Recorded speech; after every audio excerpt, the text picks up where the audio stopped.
ಎರಡನೇ ಹಂತದ ಜನಾಕ್ರೋಶ ಯಾತ್ರೆಗೆ ಕೇಸರಿ ಪಡೆ ಈಗ ರೆಡಿ ಆಗಿದೆ. ಜನಾಕ್ರೋಶ ಯಾತ್ರೆ ಎರಡನೇ ಹಂತ ಇವತ್ತಿಂದ ಆರಂಭವಾಗ್ತಾ ಇದೆ. ಮೊದಲ ಹಂತದ ಜನಾಕ್ರೋಶ ಯಾತ್ರೆಗೆ ಭರ್ಜರಿ ಯಶಸ್ಸು ದಕ್ಕಿದೆ. ಈ ವರದಿಯನ್ನ ಹೈಕಮಾಂಡ್ಗೆ ಕಳುಹಿಸ್ತಾ ಇದ್ದಾರೆ ವಿಜಯೇಂದ್ರ. ಸದ್ಯ ಎರಡನೇ ಹಂತದ ಯಾತ್ರೆಯ ಯಶಸ್ಸಿಗೂ ಕೂಡ ರಣತಂತ್ರವನ್ನ ಹೆಣೆದಿದ್ದಾರೆ. ಡೀಟೇಲ್ಸ್ ಮಧುಸೂದನ್ ನೀಡ್ತಾರೆ. ಮಧುಸೂದನ್, ಎರಡನೇ ಹಂತದ ಯಾತ್ರೆಗೆ ಏನೆಲ್ಲ ಸಿದ್ಧತೆ ಆಗ್ತಿದೆ? ನಿಜಕ್ಕೂ ಸಭಾ ಇವತ್ತಿಂದ ಎರಡನೇ ಹಂತದ ಯಾತ್ರೆ ಜನಾಕ್ರೋಶದ್ದು ಆರಂಭ ಆಗ್ತಾ ಇದೆ. ಬೆಳಗಾವಿಯಿಂದ ಆರಂಭ ಆಗುವಂತಹ ಈ ಒಂದು ಯಾತ್ರೆ ಎಲ್ಲ ಕಿತ್ತೂರು ಕರ್ನಾಟಕ ಭಾಗದ ಎಲ್ಲಾ ಜಿಲ್ಲೆಗಳಲ್ಲೂ ಕೂಡ ಮುಂದುವರಿಯುತ್ತೆ. ಇನ್ನು ಮೊದಲನೇ ಹಂತದ ಯಾತ್ರೆ ಯಾವ ರೀತಿ ಇದೆ ಅನ್ನೋದ್ರ ಬಗ್ಗೆ ಈಗಾಗಲೇ ನೇರವಾಗಿ ಬಿಜೆಪಿ ಹೈಕಮಾಂಡ್ ನಾಯಕರಿಗೆ ಬಿಜೆಪಿ ರಾಜ್ಯಾಧ್ಯಕ್ಷ PY ವಿಜಯೇಂದ್ರ ಅವರು ಒಂದಷ್ಟು ಮಾಹಿತಿಯನ್ನ ಈಗಾಗಲೇ ನೀಡಿದ್ದಾಗಿದೆ.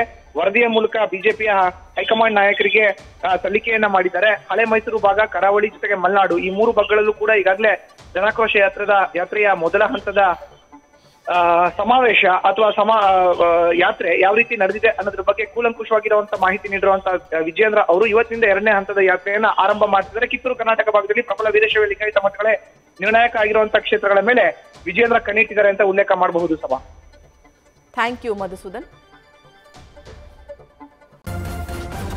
ನ್ಯೂಸ್ ಫಸ್ಟ್ ನಿರ್ಭೀತಿಯಿಂದ ನಿಮ್ಮ ಪರವಾಗಿ.